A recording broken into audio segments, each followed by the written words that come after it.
It was a little hurtful saying that if you're not vegan, then you support animal cruelty. Because there are people who actually can't be vegan for health reasons.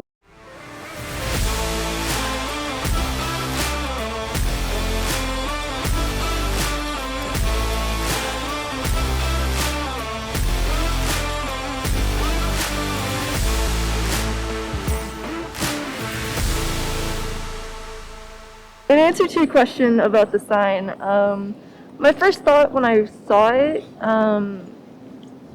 it was a little hurtful, because I've grown up around animals, and I went to a very science and outdoorsy type of elementary school, and I've had a passion for animals since I was very young, and it felt to me that it was a little hurtful saying that if you're not vegan, then you support animal cruelty, because there are people who actually can't be vegan for health reasons.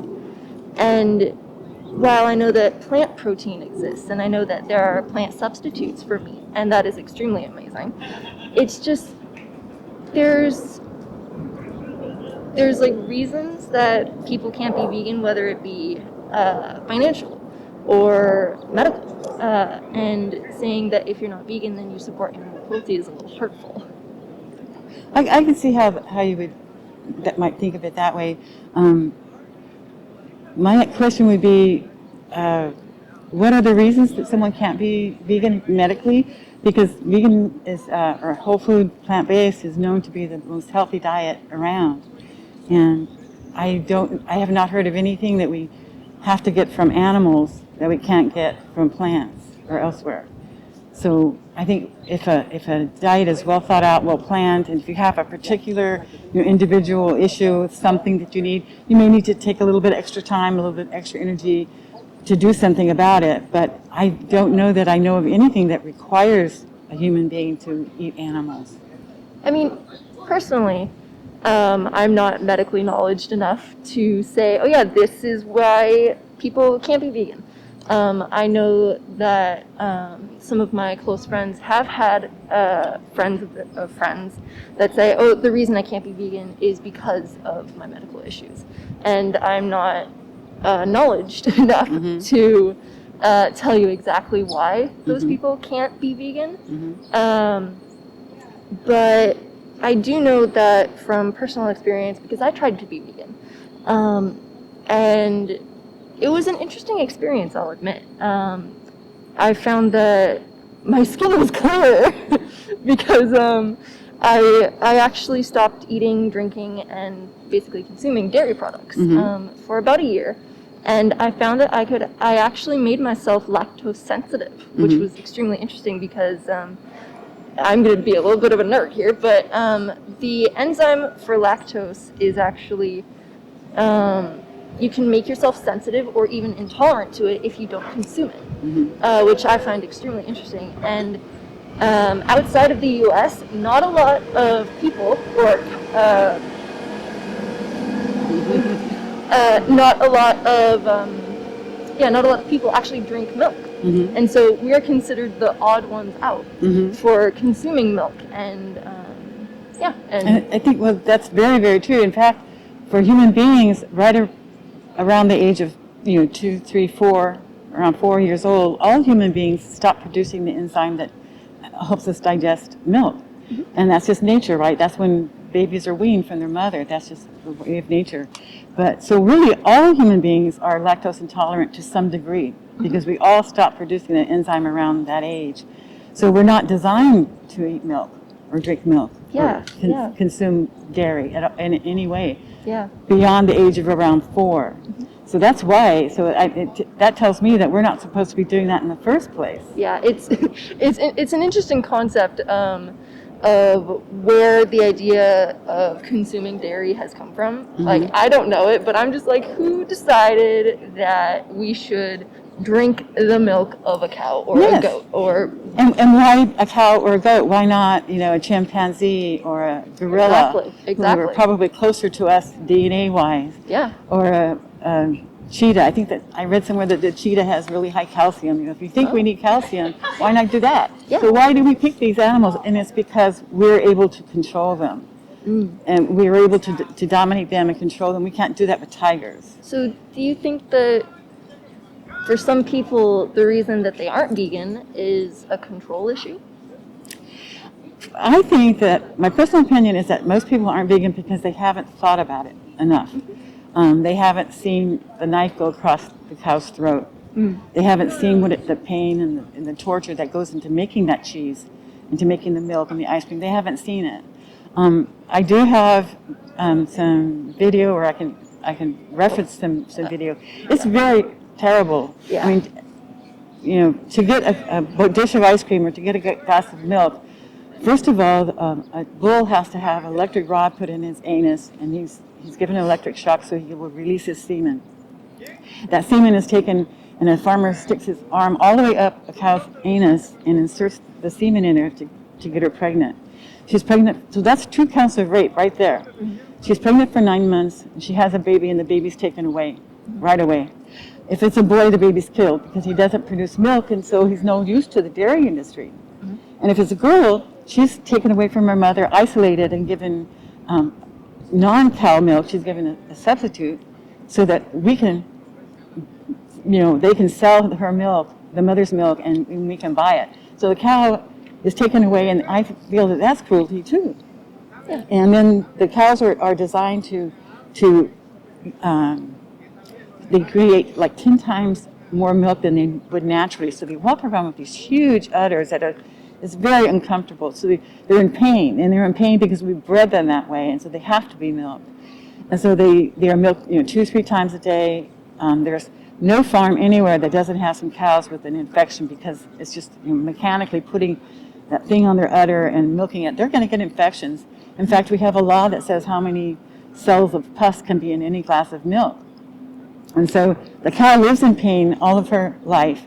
She's raped. She gives birth. The baby's taken away. She's milked. She's raped. She gives birth. The baby's taken away. She's milked. Over and over again until maybe 6 or 7 years old. And then she can't produce enough milk to be profitable. So what happens to her? She's sent off to the slaughterhouse and has her throat slit. And there you go, she's meat. So actually the dairy industry is just the meat industry in disguise. So in order for anybody to have cheese or to have milk, all that terrible stuff has to happen. And it happens over and over again. It's happening now as we speak. And I think that a lot of people don't realize that. If they saw the terror and the fear and the tears in the cow's eyes when they pick up that glass of milk, I don't think that they would do it. Yeah, I think that not a lot of people are actively thinking about that or are aware, which is, I admire what you're doing by raising awareness. I admire that. And it reminded me of a conversation that I had with my best friend Anya when I was in high school. She and I were doing a project together about animal cruelty. And she said, this is part of the reason why I am a vegetarian.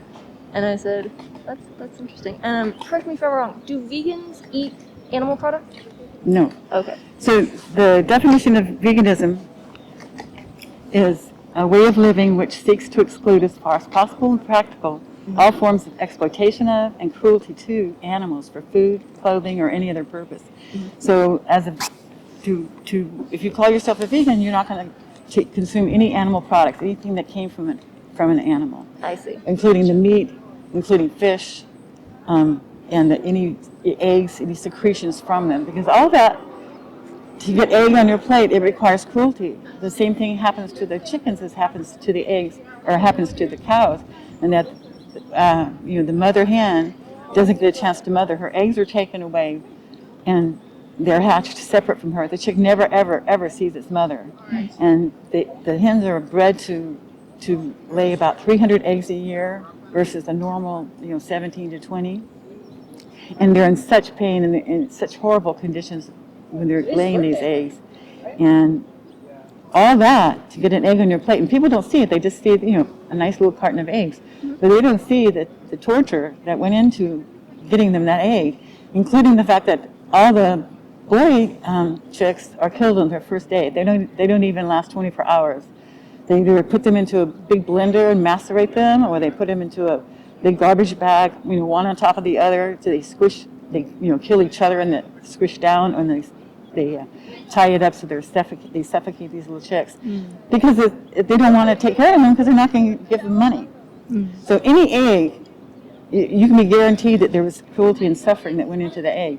So a vegan does not want to contribute to that. I see.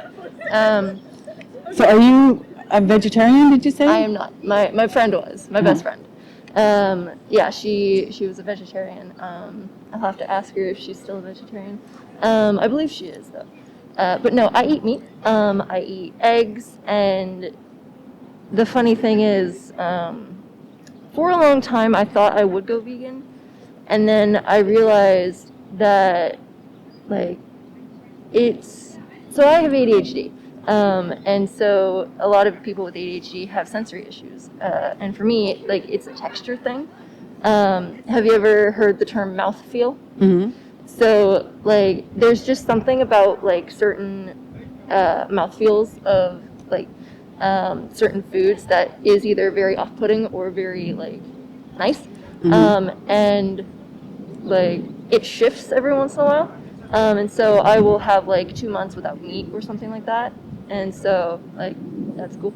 And, I have to ask you, how are you getting your protein and, your macro and micronutrients? Well, actually the same place the animals get it, from plants. Protein doesn't come from animals, protein comes from plants.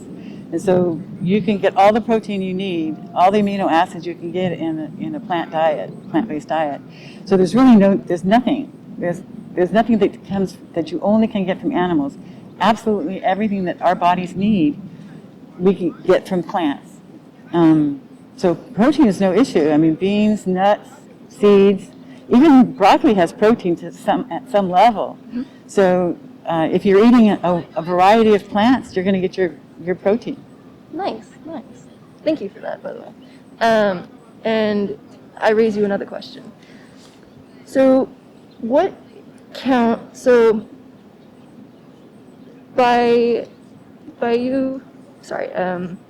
the way you explained the animal cruelty scene, what makes dogs or cats different? That would be a good question to ask. What does? I don't see a difference at all. That's a question I've asked people before. What's the difference between a dog and a cow? What's the difference between a dog and a pig? Why is it okay to kill a pig, to slit its throat, to skin it, to kill it, to chop up its body and make bacon? What's the difference between that pig and this dog? Actually none. Mm-hmm. And that's our point, is that there is no difference. Yeah. I think the real difference is that, at least here in the U.S. and possibly Canada, dogs and cats are highly valued as pets, domesticated animals. Mm-hmm. Whereas in other countries, they eat dog. Absolutely. I had. Sorry. Don't hear that, Leslie. Don't listen. You're good. You're fine. You have a ladybug on you. Hi, little ladybug. Anyway, getting off topic. And so I had a Taiwanese friend who I jokingly said, "Oh, you have a really nice dog," and then she jokingly said, "Do you want to eat him?" And I said, "What?" And I was in high school at the time, and I said, Wait, what? And she said, "Yeah. I mean, don't you guys eat dog too?" And I said, "No, not really. We see them as pets and domestication and everything." And she was like, "Oh yeah, I forgot that was a thing here." Yeah, and isn't that amazing that so many people, you see people get so upset when the Yulin Dog Festival comes up, and they're upset. How dare they do that? Stop. Let's do this. Let's fight it. Let's tell China no. But then they go and they buy cow meat and eat that. And beef jerky and everything. Yes, and there's no difference. Morally, there's no difference. Yeah. There's none. Yeah. And so it's really up to the individual to say, am I going to live up to my own individual morals? Mm-hmm. we've been talking to a lot of people, and we've never had anybody who was in favor of animal cruelty. Oh God, no. I don't like causing pain. Yes. Like, I don't like to be in pain, and I don't want to cause others pain. I was just talking to a friend of mine, Kyle, who he asked me, hey, because I was looking into self-defense classes, and he asked me, okay, answer me honestly and truthfully, like, how are you with violence? And I said, like, I'll be honest, I can watch things like I can watch Game of Thrones or something, like a very violent TV show, and like I'll be fine. Mm-hmm. But if it's me doing the violence, then I'm a little hesitant, like I'm way more hesitant to inflict the pain. But if it's life or death, then I will punch someone, yes. Mm-hmm. Then I will be violent as a last resort. And so he said, okay, thank you for answering that honestly. And I said, sure, no problem, bud. And then we went about our day. And it was like, I think the word I'm looking for is desensitization. Yes. Because we see so much broadcasted on the news that we become desensitized to it. Mm-hmm. And I think that people who aren't in the that aren't against animal cruelty have become desensitized to it. Mm-hmm. But I can't make that. I can't claim to know what they're thinking. It's just my opinion. Right. I think that a lot of people are desensitized to cows and chickens and pigs because they don't see, when they see bacon, they just see this pretty strip of tasty. Yeah, they just see food. But they're desensitized to the fact that because they bought the bacon. If you buy bacon, you're paying somebody to kill a pig. If you buy steak, you're paying somebody to kill a cow. If you buy chicken nuggets, it's your dollar that caused it. And so that's what we're here to tell people, is that if you buy it, you are causing it. You're not going to do it for free. They only do it for money. So it's the same thing as if you took the knife and did it yourself because you're paying for it. And a lot of people, as you said, have been desensitized. They don't see it. They don't see the violence in their hamburger. And that's what we're here to point out, is that you need to think about it. We want people to think about it and say, am I living up to my morals? If I say, I don't believe in animal cruelty, I'm against animal cruelty, but I go out and I pay somebody to kill an animal, how does that jive? How do you get that to be okay in your head? Yeah, I don't want to hurt animals, but here, kill a chicken and I'm going to buy it and eat its flesh. I'm going to eat the leg of this chicken. It doesn't make sense, and people have become desensitized to it, so they don't even see it, and that's why we're here, because it's really there's really no reason to eat meat. Health-wise, it is the healthiest diet you can get. The National Health or the American Academy of Nutrition and Dietetics, which is a huge organization of American dietitians, and the British equivalent have all said that it's possible to live healthfully and strive and be healthy, to eat a vegan diet for all stages of life, infancy, pregnancy, for athletes, for old age, everything. There's no scientific reason that people cannot eat meat, or cannot be vegan and be healthy. And so if you don't need it for health, it's obviously killing the planet. Growing cows to kill them is literally killing the earth. And so for environmental reasons, everybody should be vegan for nothing else. But we're here to point out the moral part of it, and that why do we feel it's okay to kill a cow, to kill a chicken, to kill a pig, but not to kill a dog or a cat? Most people would just, oh, no, you can't eat cats, can't eat a dog, but you'll eat a cow, and you'll eat a pig. And I mean, people, I believe in Vietnam.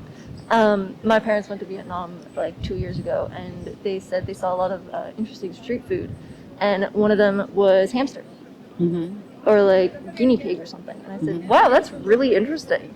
Slightly horrifying, but interesting. But it's just like, again, the cultural differences. Yeah. I think. And but is culture an excuse? Is because something cultural, does that make it moral? And we have to ask ourselves, does it? Truthfully, it depends on the person.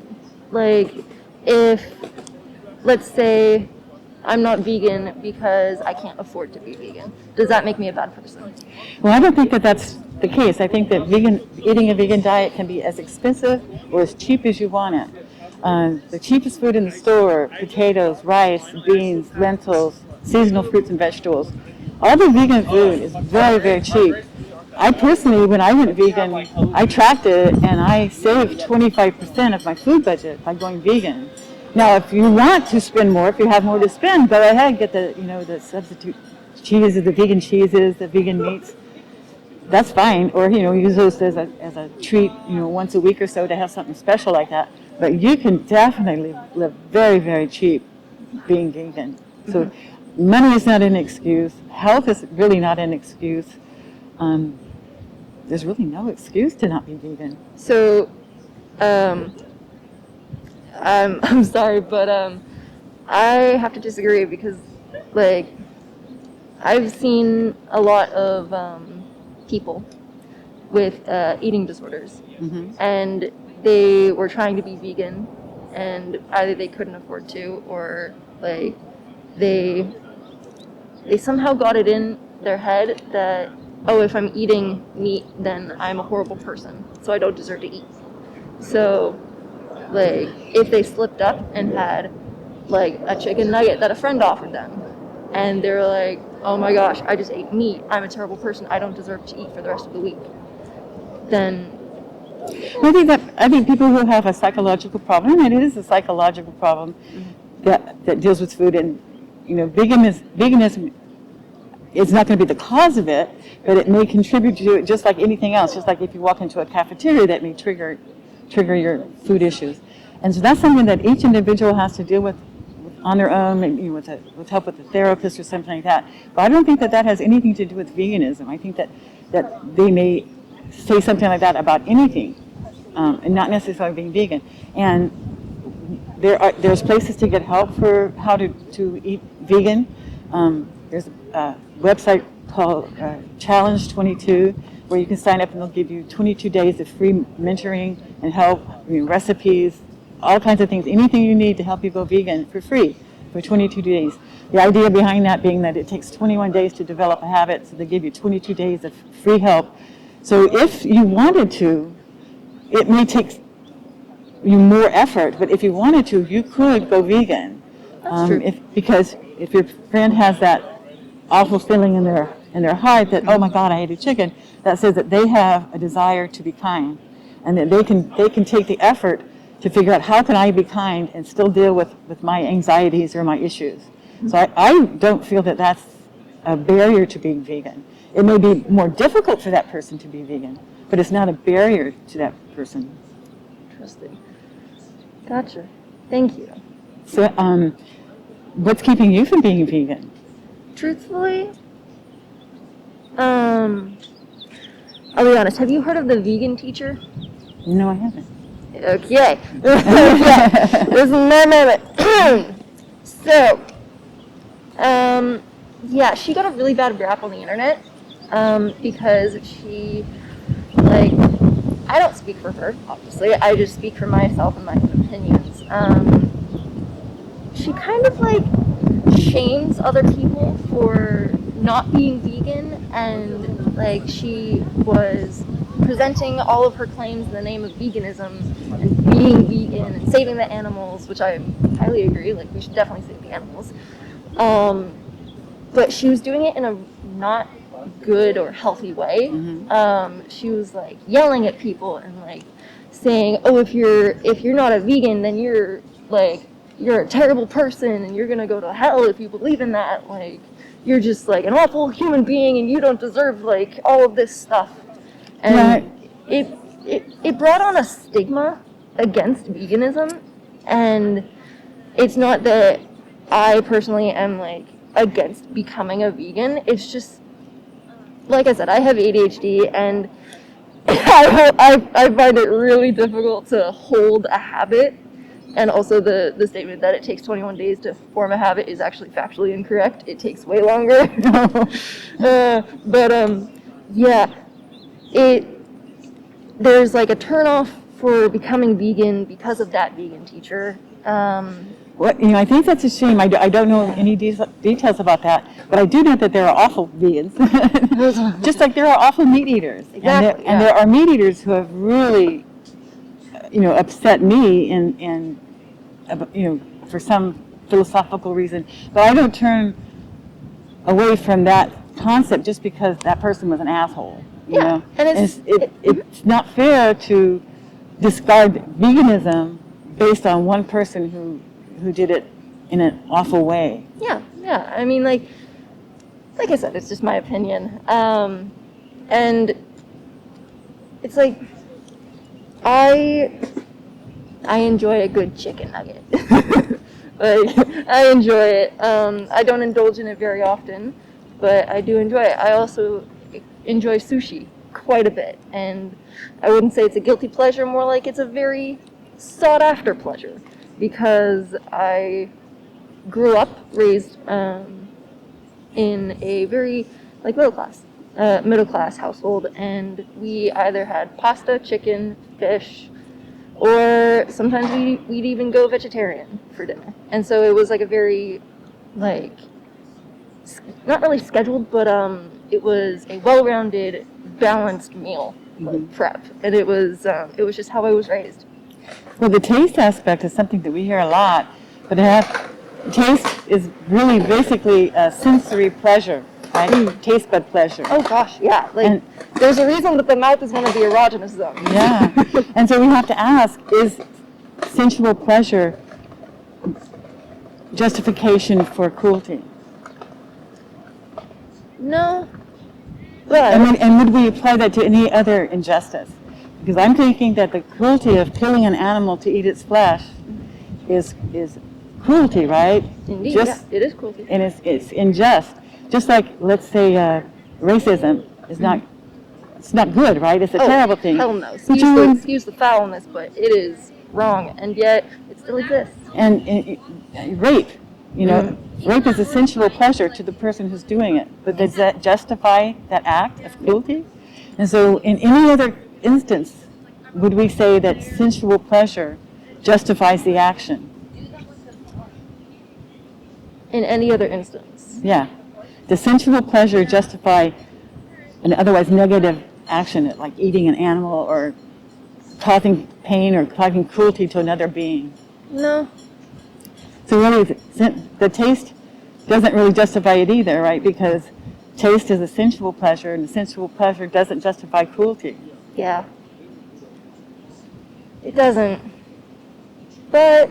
And then the reduction part is the same thing with, like I said, with racism, where you would say, oh, let's not be racist on Mondays. We're going to have racist-free Mondays. It doesn't make sense, does it? Right? No, if it's wrong, it's wrong. Mm-hmm. So if killing animals is wrong, it's wrong. Even if you do it once a week, if you do it once a month, it's still, when you do it, it's wrong. Yeah, you make a good point. So is there anything I could answer as far as what it might take to help you go vegan? I found that once you get the why, you kind of figure out the how. Now, the how might be harder for some people. Like I said, with ADHD, it might be harder. If you have an eating disorder, it might be harder. But it's doable. I've talked to a lot of, hundreds and hundreds of vegans, and they all have different stories and different reasons and different ways that they went vegan. But it is doable. And so what would be stopping you? Well, honestly, I don't know. I can't say that I have an answer as to what's stopping me. I suppose that I just haven't really thought about it in a while. And I have a very odd relationship with food, and I'm going through a lot of dietary changes right now. And I'm just focusing on getting at least something in my body, whether it be plant or animal or I don't know, whether it be protein or something like that. Just something in my body that will give me the fuel to keep going.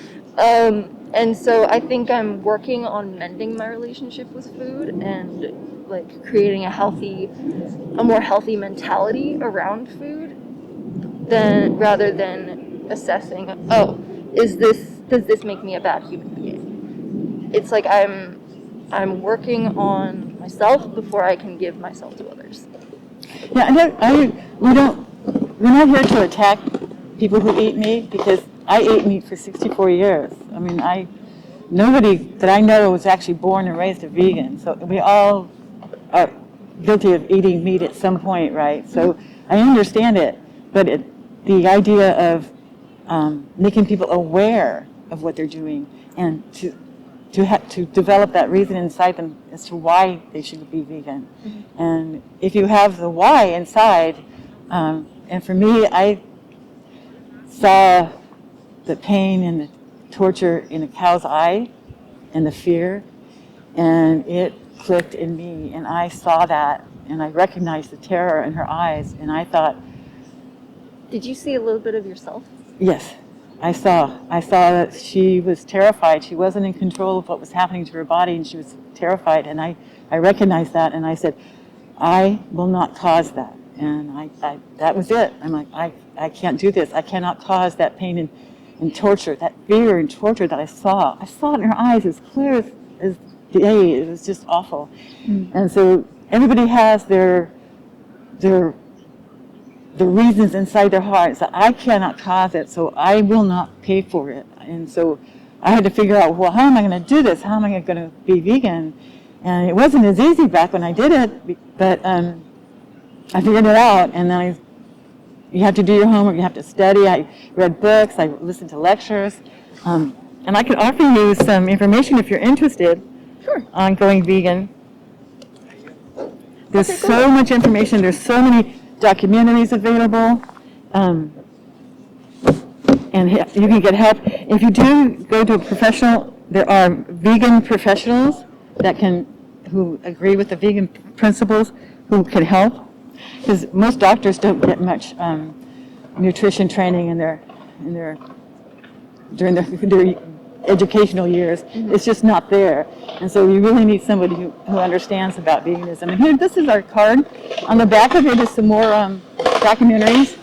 And like, if you, there's one on the bottom there that's it's the best speech you'll ever hear. Mm-hmm. It's a 1-hour lecture from Georgia Tech University in 2011.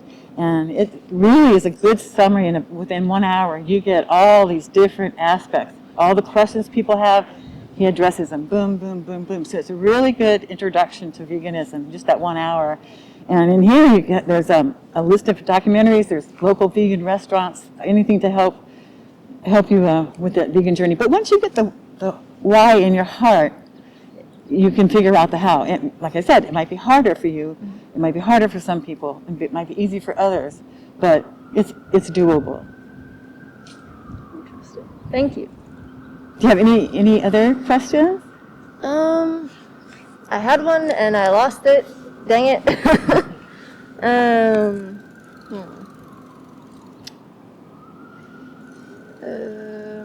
Okay.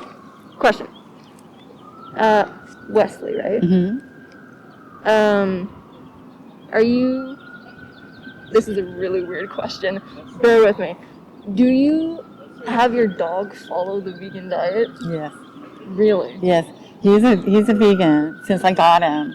Mm-hmm. There are at least 4 or 5 that I can name off right off the top of my head, kinds of vegan dog food. So I do buy vegan dog food for him. Because he's an omnivore, which means that he can survive healthily on plants or animals. So he doesn't need to eat animals.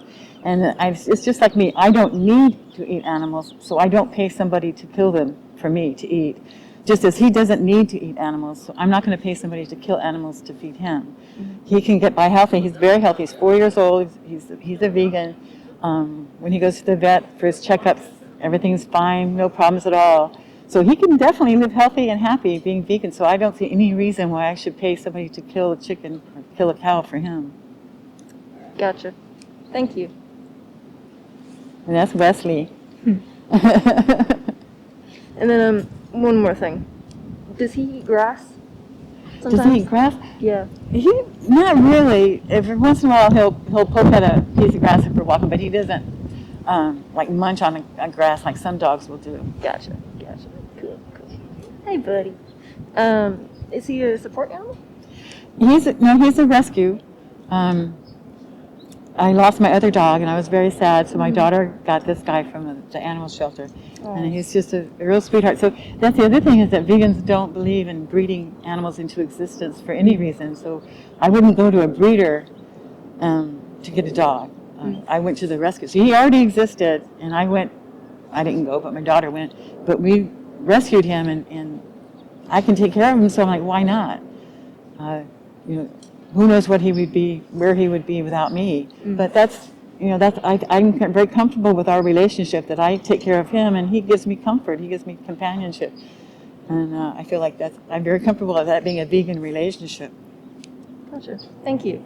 Uh-huh. Because I read somewhere that dogs are supposed to eat meat, and it keeps them healthy, and it keeps their guts in check, and it keeps the chemicals in balance and everything. Now dogs are omnivores. They can exist on both. And now I don't feed him just plants like from my garden. I buy dog food that's formulated for dogs. So it's a vegan dog food that's made for dogs. So it has all the nutrients and stuff. I knew a person who prepared their own dog food, but I mean, it takes time and effort, and she had to really know what she's doing, and buy this and buy that and mix this and make sure that. I'm like, oh my gosh, that's just too much work for me. I'll pay for somebody else to do it. Yeah. And I'll buy what they make. So I do buy vegan dog food for him. Gotcha. Yeah.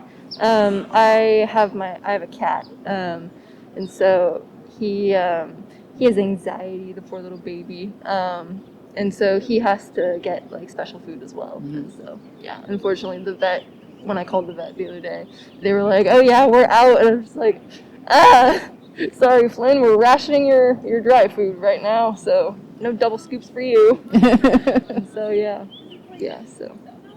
that's a vegan aspect too, is not paying for animals to be bred, whether that's cows or chickens or pigs, because it's unnatural. We kill between 74 and 80 billion land animals a year.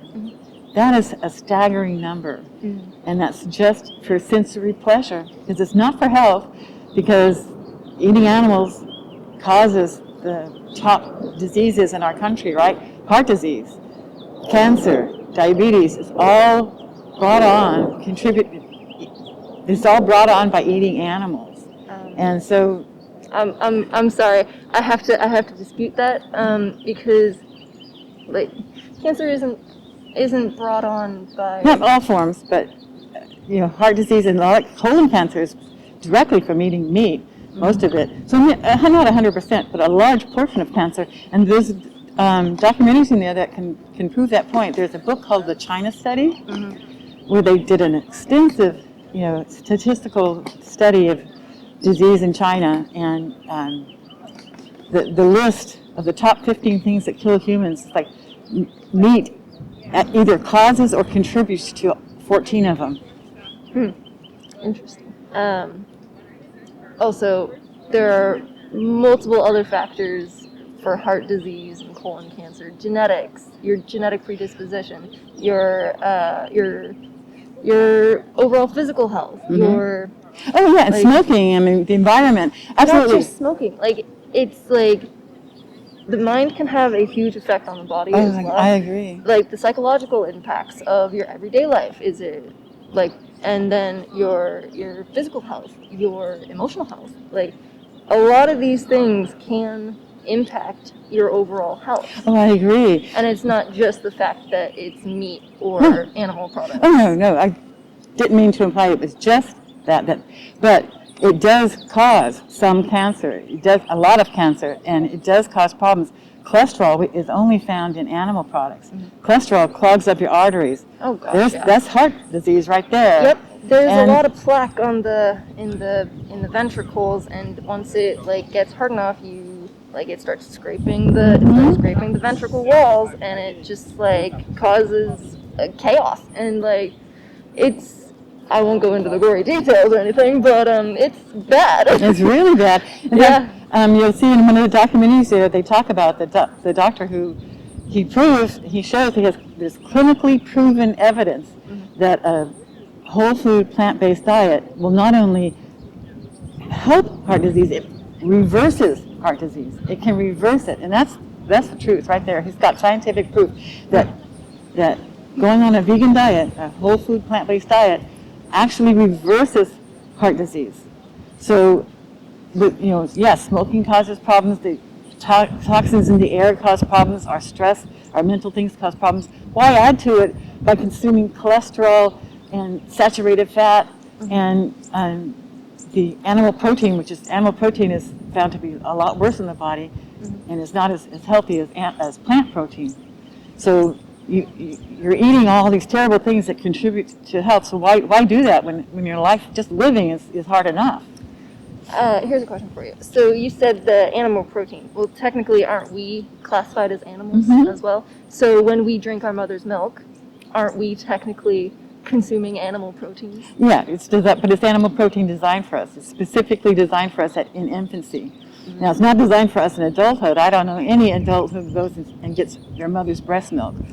Yeah, lactation is probably impossible at that age then. So but it's designed for that. And just like a cow's milk is designed to raise a little 60-pound calf into a 400-pound cow in a year, it's designed to do that. And just like a mother's milk is designed to give her baby whatever. So that's a part of nature. That's not being not vegan, because you're doing what is natural. So my adult psychopathology teacher told us once that our species has evolved from a very high-stress, low-nutrient environment to a high-stress, high-nutrient environment. But what you do with that information is up to you. And so our bodies are designed to take in whatever we can, be it animal or plant, and try and make the most of it. And if we, and the funny thing about stress is that it releases the stress hormone cortisol, and that hormone blocks out hunger, and it blocks it will activate the fight or flight mode, and it's just really interesting. I won't ramble on about psychology anymore, but it was interesting when he said that we come from a very high stress, low nutrient environment, and I was thinking, that's actually kind of true, because we have a lot more access to, while indeed it's more processed, we have a lot more food now, whether it be plant or animal. And it's interesting to see the variations of diets. And diet culture, I'll admit, a sham. Paleo, I can respect people who do it for a very, short amount of time to get quick results, but, it's so much more than diet, and it's so much more than just, exercise and everything.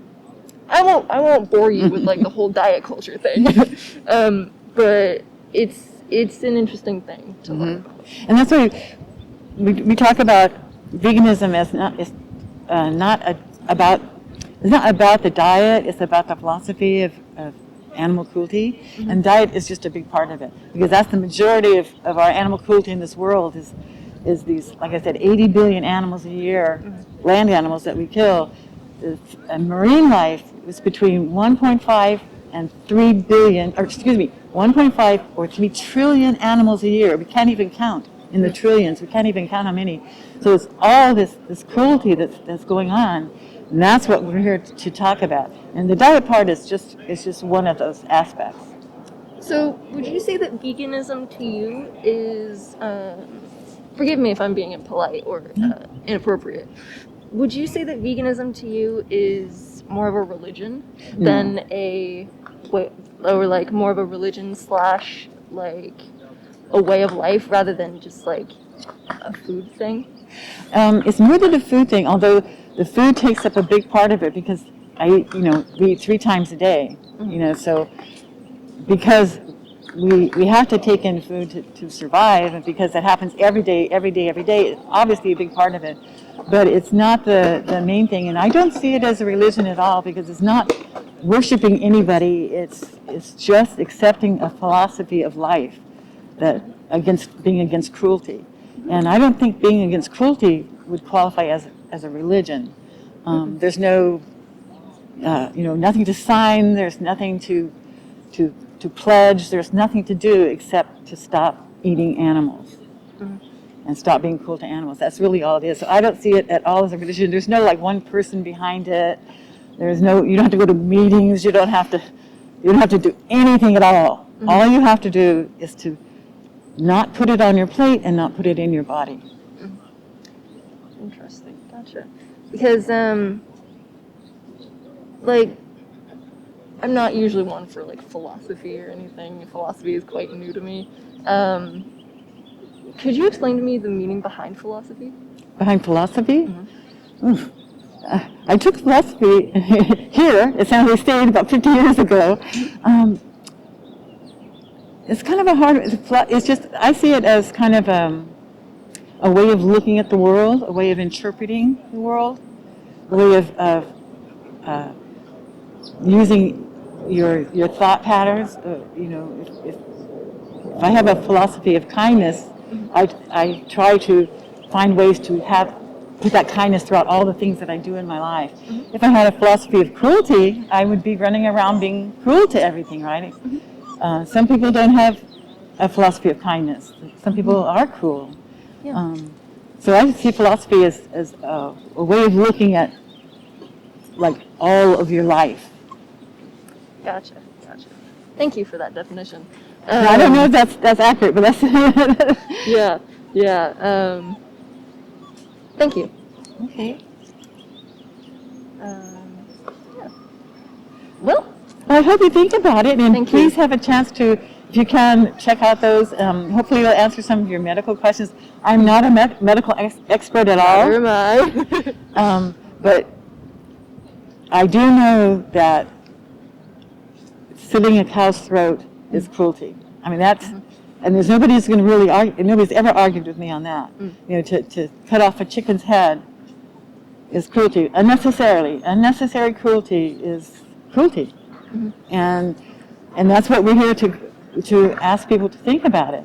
A lot of people don't. They don't even think about it. They can, I knew a lady who went to a sanctuary and took pictures of herself with a cow and, oh, look at this is, so-and-so, she was rescued and, I'm helping clean her, I'm helping clean the thing. And then the next day she posts pictures of her at a steakhouse with a steak on her plate. And I'm like, the disconnect is just alarming. And so that's what we're here to get people to think of. Yeah, you yell at people about eating dogs, but you eat pig. What is the difference? Morally, what is the difference? Yeah. And no one's been ever able to come up with anything that proves that it's morally different, because it's not. I mean, the pig and the cow and the chicken and the dog and the cat and the gorilla and the dolphin and the whale, they're all sentient beings that deserve to have their life without, being treated as a product or being treated as food. Yeah. Thank you for this lovely talk. Okay, thank you. I hope you enjoyed it. Learned something maybe, and I hope you do take time to look at those and look into it. I will. Thank you.